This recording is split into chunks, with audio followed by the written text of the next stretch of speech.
smother the taller man, does not always behave like a confident guy. Maybe if you look at his recent past, he's won only one of his last 4 with a draw in there. Of course, the 2 losses were to a world champion and a former world champion, but that does not breed confidence coming into a fight having won one of the last 4. I think that's why it was so important that he had his hand raised, just to have that feeling against Aubrey Harrison. But still, those doubts of the past 2 years, they linger. You know, you look back at the Sergey Lihovich loss, and at the time we said, boy, is that a horrible loss to lose to Sergey Lihovich. But now you look at Sergey Lihovich, is not that bad. But this night against Tony Thompson, this can take that career and stick it in reverse. You know, when you have a tall southpaw like Thompson, the first thing that you worry about is that jab, that tall, long jab of the southpaw. But something that's always there that oftentimes you hear me be critical or praise a fighter with is that you do something besides that jab, off that jab. You work with a hook off of that jab. Thompson doing a magnificent job of doing more than just using the pole, more than just the stick. He's been scoring with that right hook off of that lead right hand. And there it is, jab, right hook, left uppercut. Beautiful work by Thompson. No answer by Guinn. Guinn tried to time it that time, tried to put in the right hand. There's the jab from Thompson. We talked about a word about 4 rounds ago, that word consistency. Thompson has just been more consistent in what he needs to do than Guinn has in what he needs to do. Guinn fighting, as he has throughout his career, in spots where he's been in trouble, only in moments, not consistently.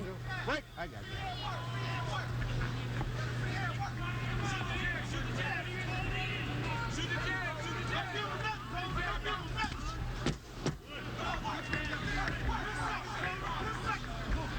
Stop!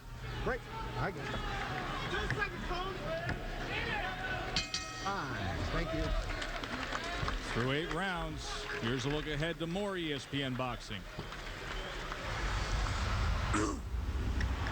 This Friday, top 10 heavyweight contender Oleg Muskayev is in studio. In the ring is top 10 cruiserweight Dale Brown.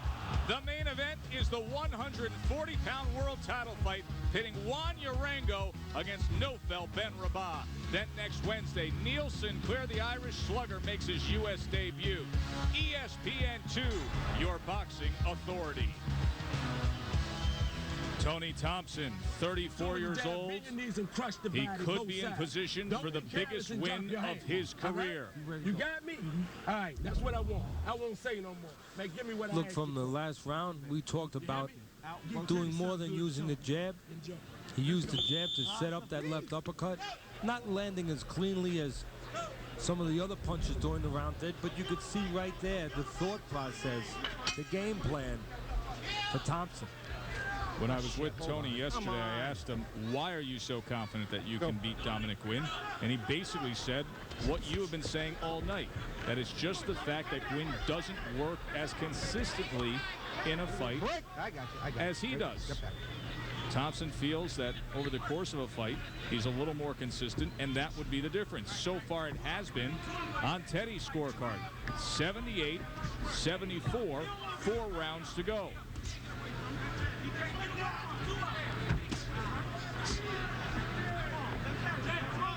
Thompson back out at range, doubles up the jab there.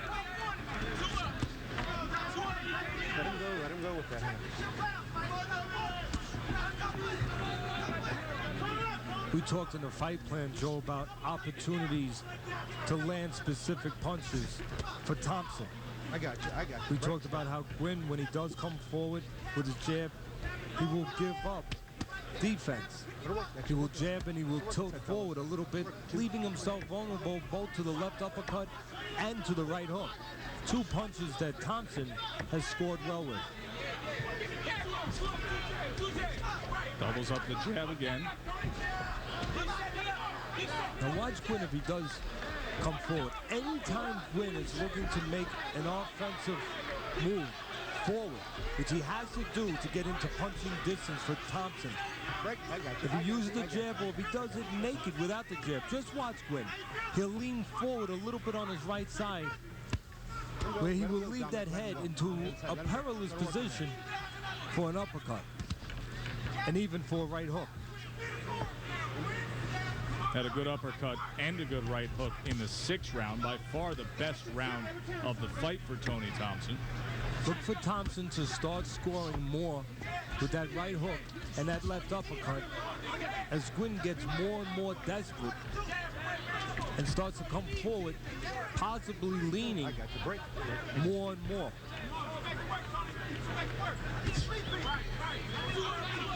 One place Guinn cannot stay is there, at the end of that long jab, that southpaw jab of Thompson. And the southpaw jab producing good punch track numbers. You see the real-time punch track numbers for this round, 18 out of 41 to the head. See, right now, Guinn problems are double. He has a double problem. One is he's not working. And when he's not working, he's laying outside and he's allowing Thompson to work. If you're not going to work, get out of range where the other guy can't work. But don't not work and compound your problems by standing in the position of the other man. Needs an answer. And all night, if you're a southpaw, you don't want to move. If you're fighting a southpaw, you don't want to move to your right. Well, you can see right there why. Guinn moves to his right and he eats a left. 10th round. 9 minutes to go in this heavyweight main event. Tony Thompson may be taking a big jump in his career. 27-1, 34-year-old late blooming heavyweight who has won 23 straight. Dominick Guinn, he's been trying to get back on track. He had the win against Audley Harrison. That was after the disastrous run. Started his career 24-0, but he was talking like the old Dominick Guinn coming in. He had that fire in his eye, and he was saying how much he loves boxing again. Needs to get busy, find an answer against Thompson here. You know, when you're playing in the casinos where we, of course, do a lot of our shows from, and you're in a slot machine, and it has one of those doubles that come up, anything you win gets doubled. Well, right now, what's spinning up on the wheels for Thompson is a double, as we said at the end of the last round. Guinn is not only not moving his hands, not getting into offensive position, but look, he's not getting out of defensive jeopardy by stepping out. He's staying right at the end of the punches of Thompson. So he's not getting in, he's not working, and he's not keeping Thompson from working. If you're not going to work, Joe, and Guinn has had problems motivating himself, disciplining himself, whatever you want to call it, to work offensively in a consistent manner. At least get out of range where you don't allow your opponent to work. Guinn has not done that. Now the hands behind his opponent again, Thompson. Just watch Guinn. He's not working. He gets caught a good right hook and he gets hurt. Back to the right hand. Now, why did he get caught? He got caught because he was standing in front, not doing anything, and when he did come forward, he leaned forward with that head, and Thompson was right on top of it. You know, this has something to do with Dominick Guinn not working, but truth be told, it has more to do with Tony Thompson putting forth a very, very determined and solid effort tonight. He's given an impressive showing and quitting himself very well. Both elements are there. Do not ever forget that, because the confidence of Thompson grew as Guinn allowed him to grow. And right now, Thompson is on the verge of stopping a guy who once was called the heir apparent to the heavyweight throne. Who would have ever thought this? What a 10th round from the 34-year-old Tony Thompson. Another right hand reins in. And right now, Thompson is just manhandling Guinn. Let's listen in to Joe Goosen with Dominick Guinn.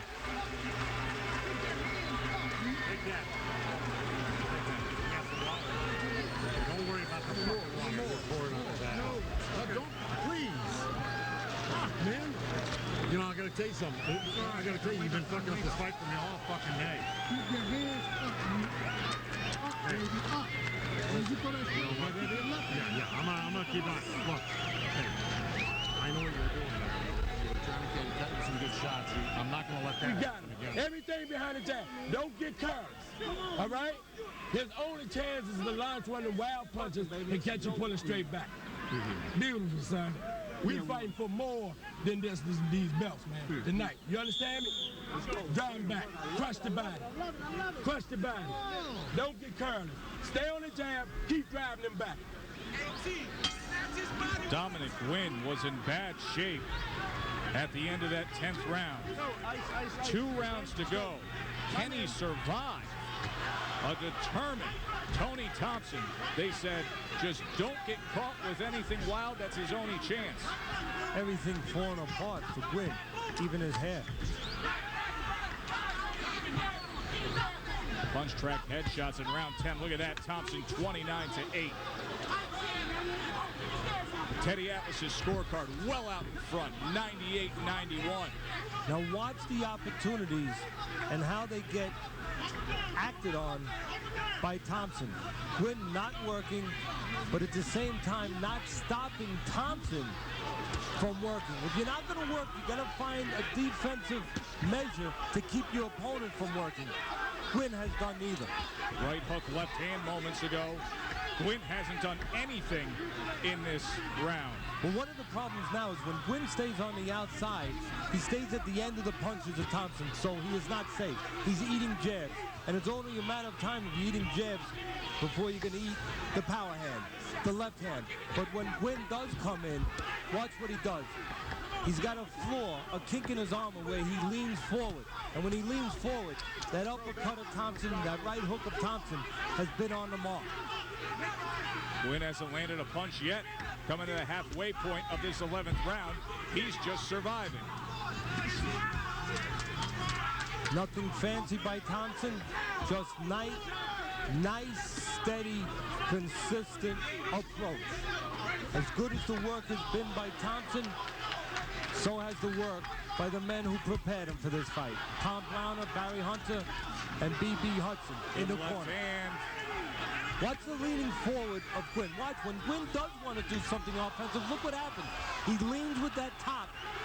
His upper body gets ahead of his lower body, and he's susceptible to hooks and uppercuts.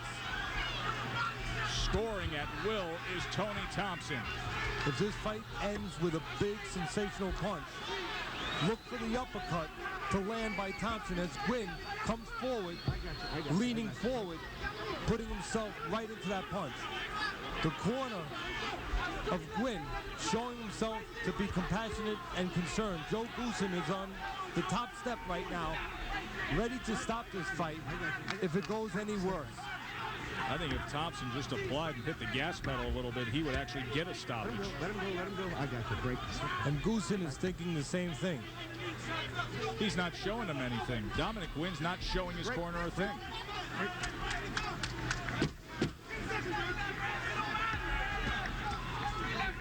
Break. I got you, fellas. Time.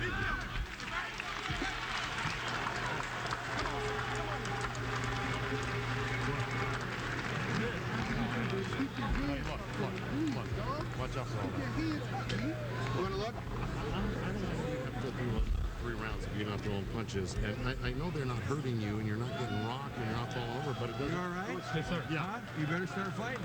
Yeah, that's what I'm saying. Last round, baby. Last round, okay? Okay, so you know what? Hey, you might as well, Dom, you might as well let your hands go here. You ain't got nothing to lose. Yeah, nothing to lose, exactly. All you need to do is I'm gonna just keep an eye on it, but I tell you what, I'd love to be able to. I'd love to see you just. I'd love to see you crack this dude, man. Let your hands go. Give it one last shot. You know what I mean? I thought from the beginning that if you got him with a good left hook, you'd hurt this guy. You know, right now. Now's the time, son. Yeah, exactly. This is it right here. It's your last round. You're not hurt. You can still do this, huh? Sir. Okay. All right. All right. Keep them up, but you got to be offensive as well. You got to be throwing your hands too. Okay. That's Joe Guinn with Dominick Guinn. in what may be the last 3 minutes of Dominick Guinn having any hope for his heavyweight career. Tony Thompson on the verge of an upset that could jump him into the mix of the heavyweight division. 3 minutes to go.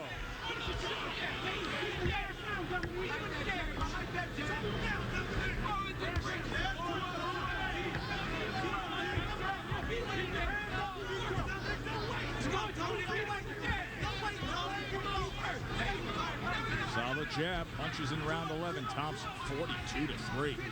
You can see the attitude in this final round and the understanding of where Thompson feels he is, and that's ahead on the scorecards.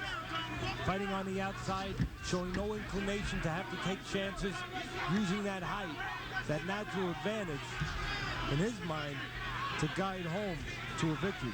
Last 4 rounds, you saw the numbers, 28-8, the average connect in favor of Thompson. Well, Guinn needs a knockout. He's simply trying to survive and get through this fight. But he did not wait until this round to go into that mode. No, he didn't. In all honesty, he has been in that mode more or less throughout the fight. And as Thompson gained momentum, and really in the 6th round where Thompson just took complete control of this fight, he took that hope and that motivation and that inner engine away from Dominick Guinn. Now, sometimes when somebody goes into the prevent defense, if you are an NFL fan and you watch games on Sunday afternoons, you see a team ahead, they go into that defensive mode, prevent defense, and you see the other team move down the field. That's exactly what Guinn is hoping he can do a little bit of. Without Thompson being aggressive now, without him moving the hands the way he did early on, maybe the field opens up for Guinn to come in and be a little bit more aggressive. You have to make the decision to do it, though. And then we've been talking about that from the first belt, and talking about how that is as much an ability as anything to do with physical assets.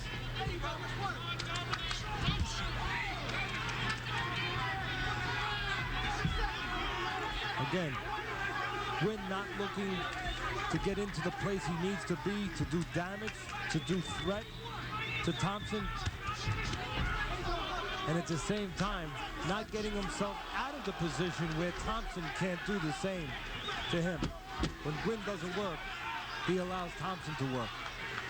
And Thompson has done a terrific job and pulled off a pretty good upset here tonight. He earned every inch of it. Good for Tony Thompson. We will come back and hear from the judges. The end may be here for Dominick Guinn with the status that he has enjoyed. Tony Thompson set to celebrate. More Wednesday night fights presented by Just for Men when we return. ESPN2 Wednesday night fights presented by the new Just for Men hair color. Knocks out the gray better than ever. HP Pavilion in San Jose. The site to Tony Thompson's coming out party. 12 rounds of heavyweight action complete. And you see the numbers there. Thompson had a 245-79 advantage in the headshots. He utilized the jab. There were moments where he had power punch combinations that were well put together. And down the stretch of this fight, he dominated Dominick Guinn. Take a look at Teddy Atlas's scorecard. Early on, some close rounds. Then in the 6th round, that's when he had Dominick Guinn hurt, and he swept the entire end of the fight. In fact, in round 10 and 11, we thought maybe we would see a stoppage, but nonetheless, 118-109. To hear how the judges had it, let's send it to the ring to Danny Miller. And now, ladies and gentlemen, we go to the scorecard. Judge Kugler scored the fight 119-109. Judge English scored the fight 118-110. Judge Salmon scored the fight 117-111. The winner by unanimous decision and the new WBC Continental Americas and NABO Heavyweight Champion of the World, Tony Thompson. Well, you can disregard all the hyperbole of the trinkets and a Continental title. I didn't realize was a champion of the world, but nonetheless, Tony Thompson gets the 28th win of his career. He has now won 24 straight fights, and Dominick Guinn, Teddy, what more can you say? I mean, Dominick Guinn, he has that disastrous run of fights. He then bounces back, gets the win against Audley Harrison, and then does this tonight against Tony Thompson. You have to think it's over for Guinn at this level. Well, the opportunities are obviously evaporating. He's had many opportunities to be on top, many opportunities to come back after not being on top. And this is definitely a situation where you have to wonder where he's at in his own mind. Does he want to do this anymore? Will he do this anymore? In a way, he's answering those questions for us when you see the lack of offensive activity. Yeah, he is. He's acting like a guy who does not love what he's doing. A guy who's not passionate about what he's doing. A guy who's obviously not in control of the things that he needs to be in control of when he's inside that squared ring. As maybe you watch him leave that squared circle, maybe for the first time. That may be the last time you see Dominick Guinn on national television. So let's talk about Tony Thompson. 34 years old, a real late bloomer. He started boxing at 27, 6'5", good frame, good athleticism, smart guy. If he had gotten an earlier start, he may have been a player in the division, but he may be cashing some checks down the road in the heavyweight division. He really earned it tonight, Teddy. Well, he may be a player in this division without that early start. He's right there. He just put himself in a beautiful spot right now. And I tell you, he's a game guy. He's a tall guy. He's a busy guy. He's in great shape. And he's a guy that has something special. Anybody who can start that late in their career has something special mentally. And that can serve him in great ways. And the good news is he seems to keep getting better and better. He shaved 12 pounds off, and now he has confidence to build on. Tony Thompson gets the win over Dominick Guinn. We invite you to join us for Friday night fights when we will have the IBF Junior Welterweight title fight between Juan Uranger and Nofel Ben Rabah. That is Friday night fights at 9 o'clock. The proceeding's been a presentation of ESPN. For Teddy Atlas, I'm Joe Tessitore. Enjoy the rest of your night, including, quite frankly, with Stephen A. Smith, George Foreman, the guest. Man, what's in the house, man? The tired